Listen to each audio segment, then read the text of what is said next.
gloire à Dieu, alléluia, gloire à Dieu. Nous bénissons le Seigneur pour le souffle de vie qu'il ne cesse de nous accorder en ce jour. C'est le dernier jour du mois de mai. Bienvenue donc à une minute de prière de ce vendredi 31 mai 2024. Aujourd'hui, le Seigneur a mis en mon cœur le désir de partager avec vous ce passage de 1 Corinthiens chapitre 15, les versets 33 et 34 que je lis au nom de notre Seigneur Jésus-Christ. Ne vous y trompez pas, les mauvaises compagnies corrompent les bonnes mœurs.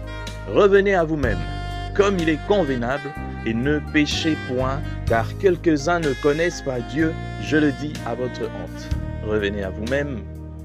L'apôtre Paul nous exhorte de revenir à nous-mêmes comme il est convenable, de ne pas pécher, parce que quelques-uns ne connaissent pas Dieu. Mais ceux-là qui ne connaissent pas Dieu, dont parle l'apôtre Paul, ce sont des compagnies qui sont les nôtres, des amis qui sont les nôtres. J'ai toujours dit, c'est vraiment inconcevable de voir un enfant de Dieu traîner avec des gens qui ne connaissent pas Dieu. Certains poussent des raisons, non, Jésus ne traînait pas, il faut pas insulter la mémoire de notre Seigneur, de la vie de notre Seigneur Jésus-Christ. Il ne traînait pas avec des mauvaises personnes ou des gens de mauvaise vie, mais seulement il les côtoyait 2 fois, de temps en temps. Et c'était pourquoi? C'était parce que lorsqu'il entrait dans la vie de ces gens, il y avait un changement à faire.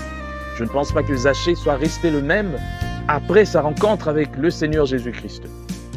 Il côtoyait ces gens, non pas pour rester avec eux et entrer dans leurs bêtises, mais il allait pour apporter à ces gens la vie.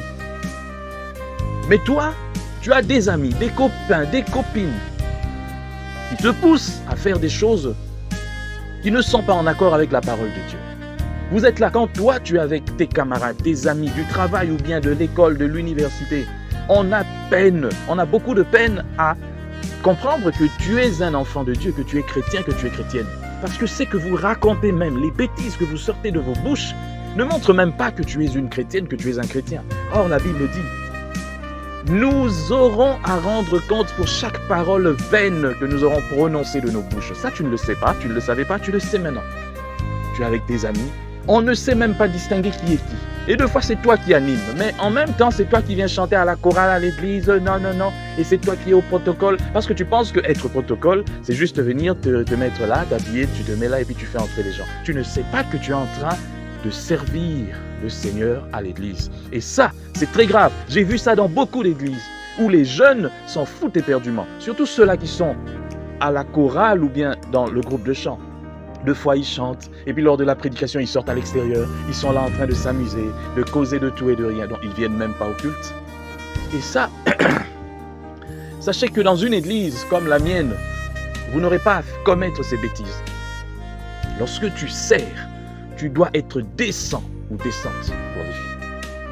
Arrêtez de côtoyer. Moi, je me rappelle, je côtoyais un ami chaque fois, mais pour que Dieu puisse me séparer de cet ami qui m'emmenait toujours dans des bêtises, il a fallu que cet ami commette une gaffe devant mon épouse, et mon épouse a été la première, rien que par sa façon de s'y opposer. Aujourd'hui, nous ne sommes plus amis. Amis dans le sens de se promener. Non, nous ne sommes pas ennemis, mais on ne peut plus traîner ensemble. Mais tu ne peux pas, parce qu'un jour, Dieu te posera la question. Tu avais des amis, des copains, des copines, mais combien ont changé grâce à toi? Combien ont changé? Combien ont remarqué que toi, tu avais changé, ou bien ton comportement a changé? Tu es pareil avec tes copines, avec tout. On se pose même la question si tu es vraiment un chrétien ou une chrétienne. Arrêtez de vous promener, de traîner avec des gens qui n'ont rien à voir avec la vie de Jésus qui est en vous.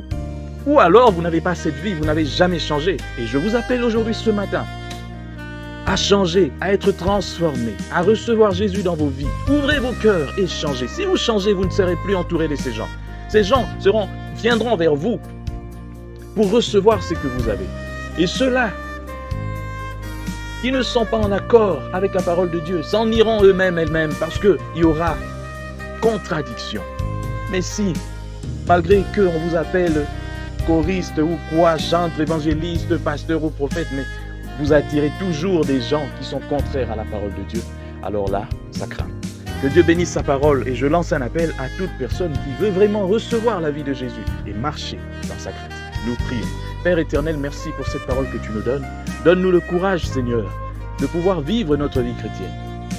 Lorsque nous sommes, Seigneur, entourés des amis et des étrangers, que nous puissions, par notre comportement, faire la différence. qu'on comprenne, qu'on remarque que nous sommes différents. Parce que le Saint-Esprit est en nous. Sois béni, Seigneur éternel, pour ta parole. Au nom puissant du Seigneur Jésus-Christ, j'ai prié. Amen. Chers frères et sœurs, dans le Seigneur, vous avez l'occasion de servir Dieu avec votre temps, avec votre intelligence, mais aussi avec vos moyens. Soutenez, restez unis dans 1 minute de prière chaque jour. Écrivez-nous, envoyez vos dons ici. Que Dieu vous bénisse.